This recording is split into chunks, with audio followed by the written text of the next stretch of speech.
शिवसेनेचं operation tiger यशस्वी झाल्याचं पाहायला मिळतंय, कारण राजन साळवी यांनी अखेर शिवसेनेत प्रवेश केला। या संदर्भात अधिक माहिती जाणून घेऊयात। खरं तर आपल्या सोबत आता सध्या जोडले गेलेत शंभूराज देसाई। सर्वप्रथम तर तुमचं स्वागत आहे सर। काय तुमची प्रतिक्रिया आहे? राजन साळवी यांनी मोठ्या कार्यकर्त्यांच्या संख्येत खरं तर उपस्थितीत आता शिवसेनेत पक्षात प्रवेश केलाय। नाही बघा, आपण गेल्या 2.5 वर्षापूर्वी किंवा 3 वर्षापूर्वीची जर भूमिका पाहिली असेल, माननीय शिंदे साहेबांच्या नेतृत्वाखाली जेव्हा आम्ही 40 आमदारांनी एक भूमिका घेतली, ती याच्यासाठी घेतली की त्यावेळेपासून महाविकास आघाडी केली तेव्हापासून शिवसेना ही वंदनीय शिवसेना प्रमुख स्वर्गीय बाळासाहेब ठाकरे साहेबांच्या ज्वलंत हिंदुत्वाच्या विचारापासून बाजूला गेली होती सत्तेसाठी।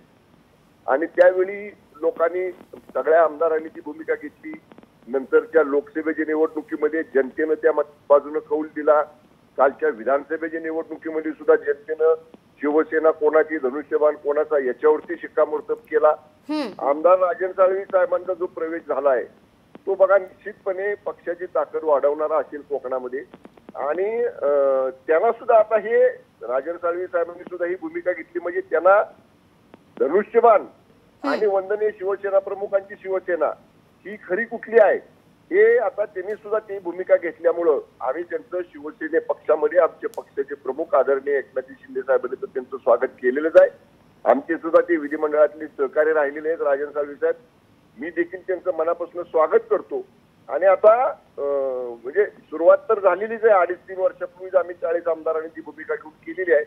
पण आपल्याला दिसेल आता की शिवसेना ही आदरणीय शिंदे साहेबांच्या नेतृत्वाखाली मोठ्या प्रमाणामध्ये महाराष्ट्रभर आणि राज्याच्या बाहेर सुद्धा विस्तार वाढ झालेली आपल्याला नजीकच्या काळात बघायला मिळेल। बरोबर। खरं तर शिवसेनेचं ऑपरेशन टायगर आपल्याला कुठेतरी यशस्वी झाल्याचं पाहायला मिळते। या ऑपरेशन अंतर्गत आणखीन कोण कोण पक्षप्रवेश करतील? कोणत्या बड्या नेत्यांची नावं आहेत का सर? अगोदर सांगायची नसतात मॅडम नावं, मग त्याच्यामध्ये कसं आहे, आता बघा छोटा एक विषय काल झाला। अधिवेशन दिल्लीमध्ये पार्लमेंटचं चालू आहे आणि अधिवेशन काळामध्ये केंद्रातले मंत्री, खासदार एकमेकांना स्नेहभोजनासाठी आपल्या आपल्या बंगल्यावर, निवासवर बोलवत असतात। आता काल उभाटा गटाचे काही खासदार मान्य मंत्री महोदय प्रतापराव जाधव साहेबांकडे स्नेहभोजनाला गेले।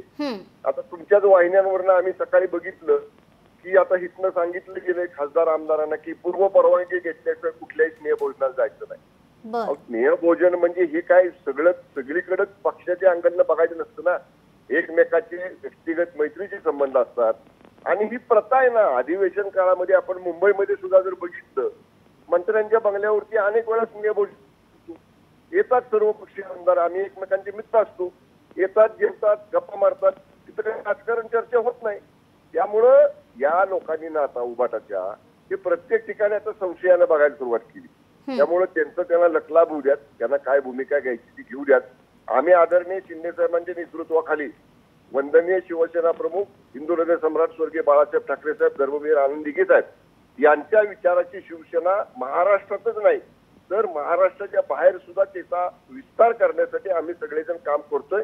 आणि जनतेचा, लोकप्रतिनिधींचा, आजी माजी आमदारांचा, आजी माजी खासदारांचा मोठ्या प्रमाणात त्याला प्रतिसाद मिळतोय। निश्चित। तुम्ही स्नेहभोजनाचा उल्लेख केला सर।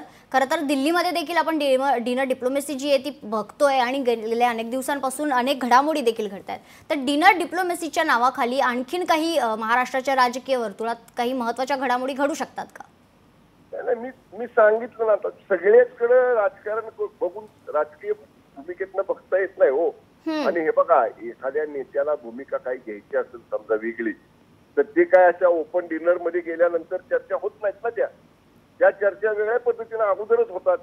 त्यामुळं मी एवढंच आपल्याला सांगतो बघा एका लाईन मध्ये की आदरणीय शिंदे साहेबांच्या नेतृत्वाखाली पक्षाचा विस्तार करण्यासाठी, पक्ष वाढवण्यासाठी आम्ही सगळे प्रयत्न करतोय। त्याला खूप चांगला प्रतिसाद महाराष्ट्रातनं सुद्धा, महाराष्ट्राच्या बाहेरनं सुद्धा मिळतोय। आपल्याला टप्प्याटप्प्याने ह्या सगळ्या गोष्टी घडलेल्या दिसतील। बरं, म्हणजे आणखीन काही घडू शकतं असं तुम्ही बोलताय। तुर्तास धन्यवाद तुम्ही दिलेल्या तुमच्या प्रतिक्रियेसाठी। लोकशाही मराठी ऐका, पहा, जागरूक रहा।